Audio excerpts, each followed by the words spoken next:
2004 Jag XJ8. Welcome to recession luxury, but it's not here yet. It's coming. Looming disaster is on the horizon, but don't worry about that. Keep getting into real estate Ponzi scams and adjustable rate mortgages, which will soon chop the economy off at the shins. And celebrate by buying a terrible British exchange student living in a Ford household. And listen to him complain and get an unsatisfactory in gym class. But then you get a call from a congressman, and you have to change his grade. Are you an airline captain but never left the regionals? Do you have 2 ex-wives, 2 alimony payments, and somehow you're paying for ex-wife number 2's Shiba Inu's anxiety medication? Does your life feel like you're just taxiing, never taking off? Your whole life is landing 2-7 right at O'Hare and trying to get to your gate without getting sent to the penalty box. Well, here's the car for you. A V8 Jag XJ8 from 04. Bush is reelected. We're winning the war. Celebrate American family values by buying a car from a kingdom that sells untoasted cold cheese sandwiches and petrol stations and pies that are flavored gray. XJ8, the luxury car for you if a Lexus LS430, a Cadillac, or a Range Rover remains forever out of reach. Jag XJ8. Brought to you by dressing up to go to the dentist and putting on your good bracelets for your podiatrist appointment. V8 Jag. The official car of tapping your lacquered nails over and over on the counter as your barista makes your insulin devastator mocha, and then when you get it, you say something like, Dunkin' Donuts is faster. Another delightful night on my Brooklyn bedding mattress. Don't believe me? Check out my dream journal. Brooklyn bedding mattresses are so comfortable, soft, and supportive, and they come direct ship from their warehouse in Arizona. I get such a good night's sleep on my Brooklyn bedding mattress. As opposed to my other mattress that's not Brooklyn bedding. I kept a dream journal when I was on this mattress, and it doesn't make sense. Look at. But when I'm on my Brooklyn bedding mattress, my dreams are nice. But on the other mattress, just look what I dreamt about. My friends have similar dreams on Brooklyn bedding. One time one of my friends spent the night on my Brooklyn bedding mattress, and wouldn't you know it, they dreamed the same thing that I dreamt once. With your Brooklyn bedding mattress, you get a 120-night sleep trial along with a limited lifetime warranty so you can rest easy. Visit brooklynbedding.com/regularcarreviews to get 30% off your order with my code REGULARCARREVIEWS. You can support my channel by selecting me in the post-purchase survey. With Brooklyn Bedding, you also get free shipping to your door, or campground if you want, if you live in the US. Plus, it comes rolled up in a box and it's super easy to set up yourself. And if you're a hot sleeper, there's also the Copper Flex line, which has memory foam with copper particles in it that help keep you cool, clean, and comfortable all night.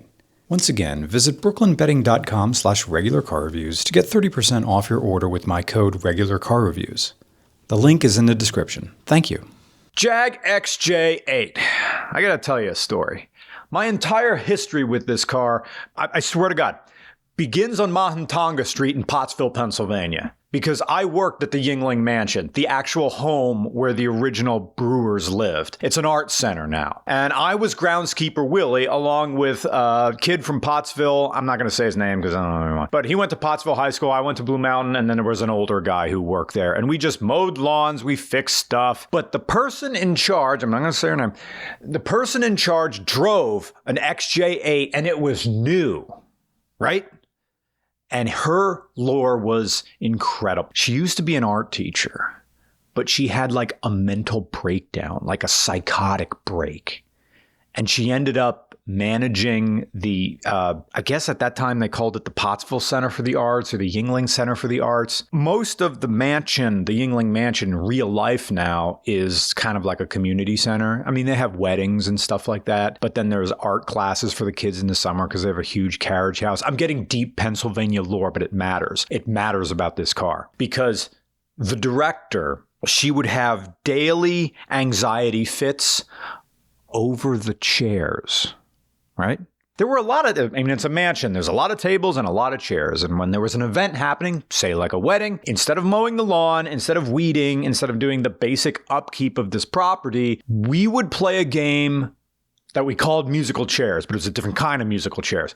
We would have to go in and stand around a table as the director fussed over the placement of chairs at a banquet table. And we would move them, and she would sit there and like hold her shoulders and sometimes press her nails into her face and say, move that chair there. No, move it over there. Oh my God. What are we going to do? What are we going to do? We have so many people. Just move the chairs that, you know what? Let's start over. And we'd move all these chairs, these wooden chairs, we'd move them back into the center of the room as she walked around this table. We're burning sunlight here, and you're the lord of these chairs. And then she'd take long lunches and get in her Jag XJ8. She wasn't rich, she wasn't influential, but for the brief time when she was here at this mansion, she was somebody. She's pretending. She's pretending she's important. We made fun of her constantly. That's what this car represents to me. But I gotta throw this car a bone. Because for all the XJ8's pretend luxury, this old widow of a car still accelerates like it's justifying the price you paid. I'll tell you what that price is in a moment. Now, is a Honda Accord 6MT with the J-Series V6 faster than this? Yeah. Is any Toyota with the 2GR V6 faster? Yeah. Did I bust a Naturally Canine's What's Mine Is Yours comic? Yeah, twice. But does this car actually move? Yeah, it does. It does have a kickdown switch at the bottom as well. There's the kickdown. There it is. It's moving. All right. I'm an old person. I have no sense of consequences anymore. I'm coming in front of you, Audi.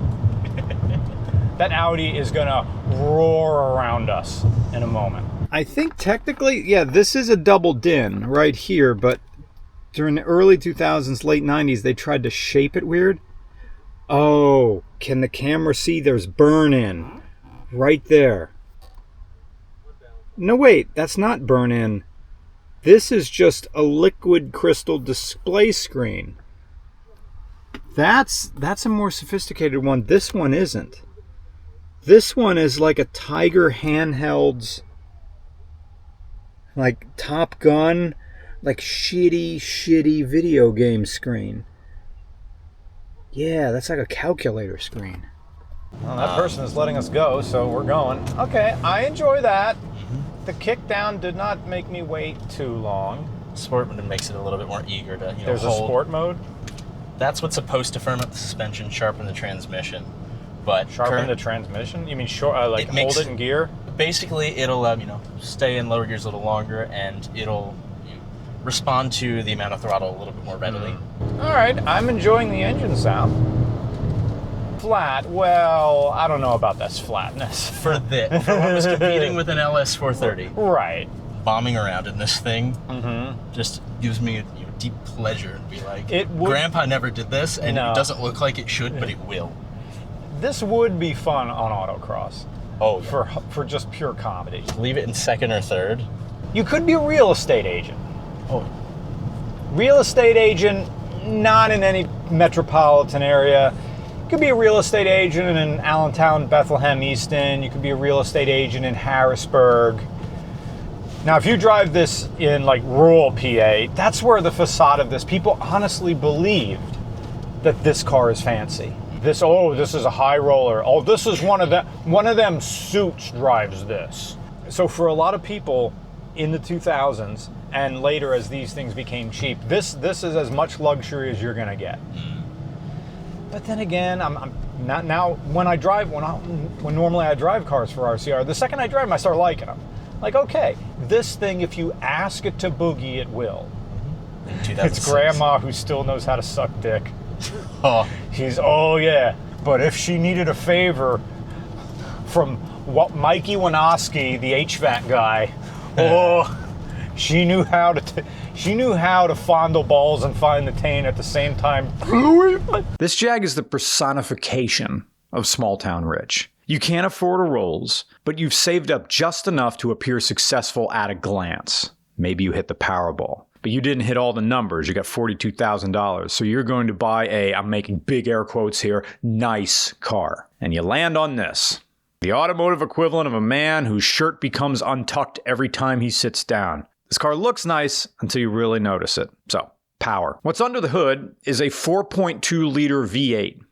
It makes almost 300 horsepower, 294 at 6,000 RPM, and 303 pound-feet of torque at 4,100 RPM. Your gearbox in the American market is the 6-speed ZF, because the legacy of British engineering is caution. So give the Americans the automatic so they don't hurt themselves. Give them the adaptive air suspension that switches to firm anytime you drive over a pedal. Save the Americans from themselves, but also make the parts obnoxiously hard to find, so if something does go wrong, you have to dip into your 401k to get a right rear CB axle from Rock Auto. Make a driver's door module that gets brain fog and forgets that it's supposed to lower and raise the passenger window. Attach the washer jet to the wiper blade housing instead of the arm. Why do they care? They're Americans. They eat deep-fried butter. But maybe the Jag deserved the benefit of the doubt here because we needed to let them cook. Because this is fast. Considering this is aimed at American luxury car buyers who weren't all that likely to push it very hard. Then again, speed is the minimum we should expect for a base MSRP just shy of $60,000 in 2004. For 60 large, I'd want something a bit more rigorous than an automatic gearbox with a manual shift override, and electronics with wiring that degrades like the vibes after somebody makes a your mom joke to someone whose mother recently died. On one hand, at about 85,000 miles, I would consider this a find, but on the other hand, it's more of a collectible curiosity than it is something that justifies its original MSRP. Given that Chris bought this car for $2,700, that sounds like, wow, what a bargain. You're like, yeah, wait a little bit, because there's a litany of things wrong with this thing, like the aforementioned right rear CV axle and stuff that's already been replaced, like the wheels. The wheels were replaced. They were that bad. The brakes, the spark plugs,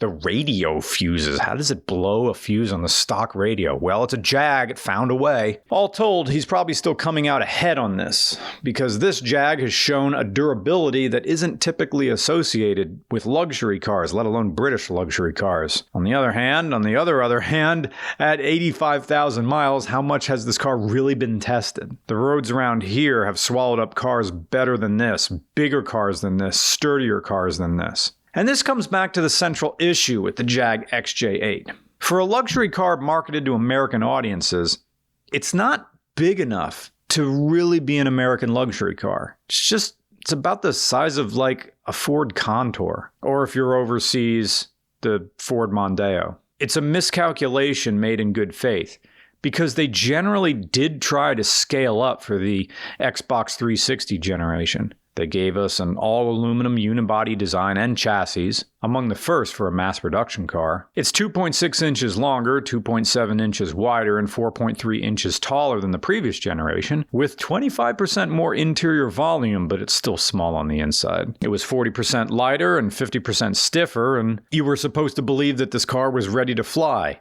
like it just remembered it had a class it was supposed to go to and hasn't attended all semester. But the longer you sit in the XJ8, the more artificially nice it starts to feel. Jaguar XJ8 for middle-aged picky eaters. Because I eat ass, but I draw the line at tomatoes. The driving experience itself is good, but I'm not sure the car is. Maybe it's that this car is over 2 decades old, but there's something elderly about the feeling of this cabin and the aesthetic the XJ8 presents. It looks old-fashioned, but not in an old money kind of way, not like a Rolls would or a Cadillac would, but in an Oldsmobile Cutlass sort of way. That air of bridge club refinement for people who have grown kids they don't talk to, and points they never get around to actually making because they went off on some tangent about a minority who took away a job they never had any interest in doing. And I understand that it's not exactly fair to hold a car's age against it. Of course it's going to feel outdated. It is outdated by the standards of 2025. But it also feels old for 2004. And its prestige largely comes at a contrast to the rise in 04 rich, the nostalgia for people being gaudy and over the top. This might as well be a rules for how it compares to bling culture Ultimas. But this generation of Jags sold fewer units than Jaguar was hoping. With 83,556 produced between September 02 and March of 09, I think the reason for that is because it wasn't nice enough for luxury car buyers. And it was too nice for economy car buyers. Its limitations were defined by the inability to truly commit to a fully luxury experience. With a better gearbox, more refined internals and wiring, and better interior materials, it feels luxury adjacent instead of something big, plush, and exclusionary that American attitudes can feel vindicated for driving. Because luxury isn't just confidence, it's the harsh, glittering, recessive demeanor of superiority. And superiority is pointless without somebody to feel superior to. Jag XJ8. The car for ants who need constant distraction at Nudie's Cafe. Otherwise, the complaint train is leaving the station. Jingle the keys! Hold a full house full of baby pictures and present them to Auntie. Look at the new babies! Look at the new babies! Invent new children. Photoshop screenshots of the Weather Channel so tomorrow is a sunny day and spin your iPad around. Look, Auntie Jaggy, tomorrow is a sunny day. Positive stories, positive news. Don't invite a toothpick of negativity to the table because her mood is going to drop like a barrel over Niagara Falls. And you know what comes next? Ethnic slurs! And you know which one. 2004 Jaguar XJ8. The early onset Alzheimer's owners who drove these things, I'm convinced, thought that Jags were American cars. Because look at the hood, it's a kitty cat. And Esso had that put a tiger in your tank series of commercials back when morphine was OTC. And these lumpy guest room pillow seats feel American too. Until you get in the back. And then the world gets British really quick. It's tiny back there. The sun is setting on you, Jag. Well, it was setting since 04.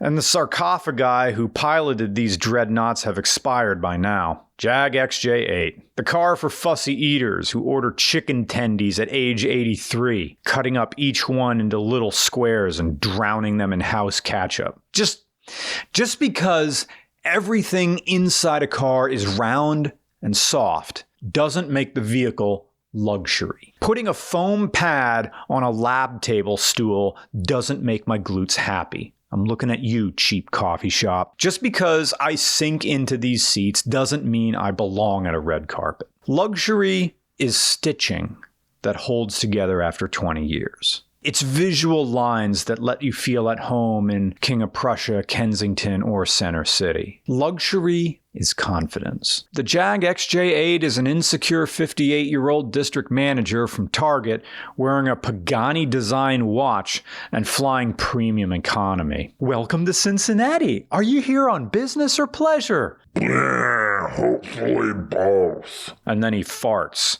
the green cloud taking the form of an entire Chicky and Pete's restaurant. And he's in there too, in the parking lot, regurgitating cheesesteak egg rolls and Schuylkill County piss water. Maybe if we stop pulling face masks, the Eagles won't penalty bukkake themselves and blow their lead. Go Birds. Does this have active suspension? It does. Adaptive air suspension. Okay, so you would hear it blow, and they would sag. Would these things sag like Fords would? Like Crown Vics would? If there was a failure, I'm sure they would. I've not actually seen one of these since a because I think they're fairly rare. At least as of late, I haven't seen any in years. But I mean, the guy got it from put rear bags in it as well. So he's definitely into it for more than he sold it to me for, which is how you buy a Jag anyway.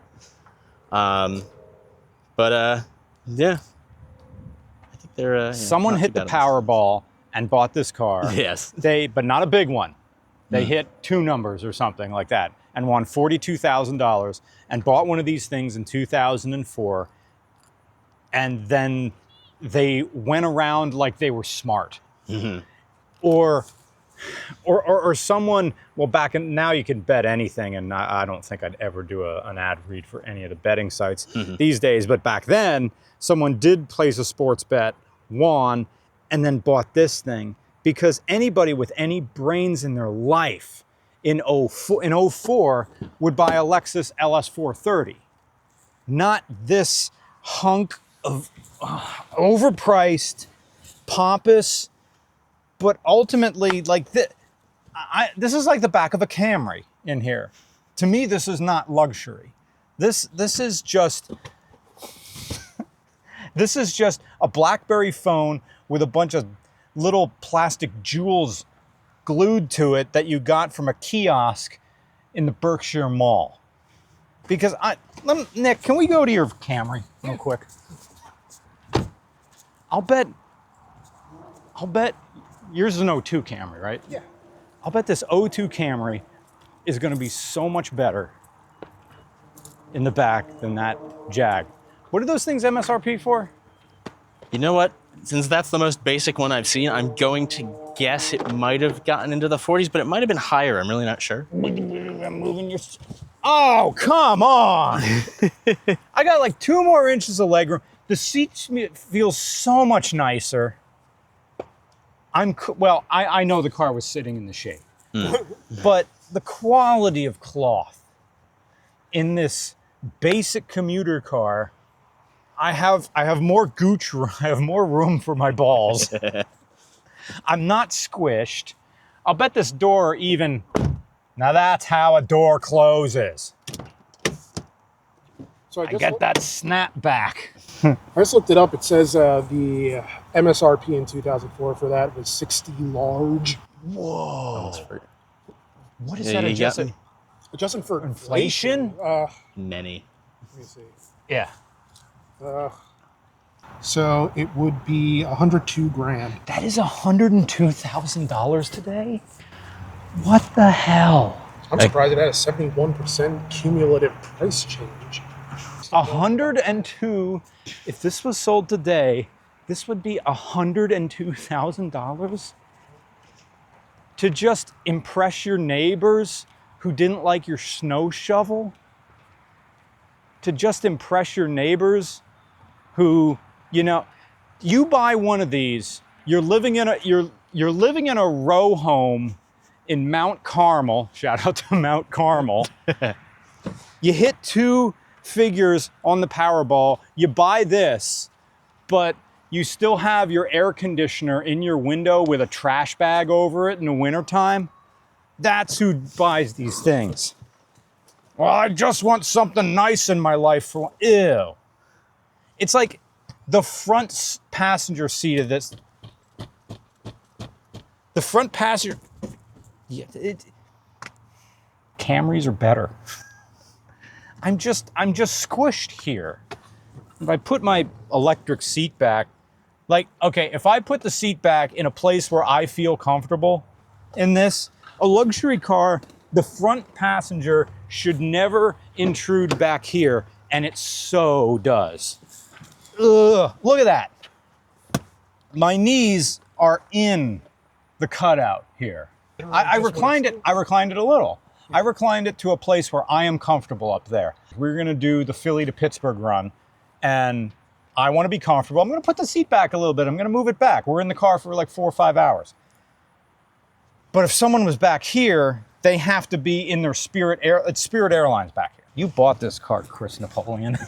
This is the most basic US spec one I've seen. This doesn't have heated seats. Oh. However, you could get a long wheelbase. You want the supercharged engine? Sure, you don't have to. Touchscreen, radar adaptive cruise control, you could get an 04 on these. And you could put so many options on one of these. So yeah, maybe bottom of the range isn't exactly what you wanted to do. Same with like an S-Class.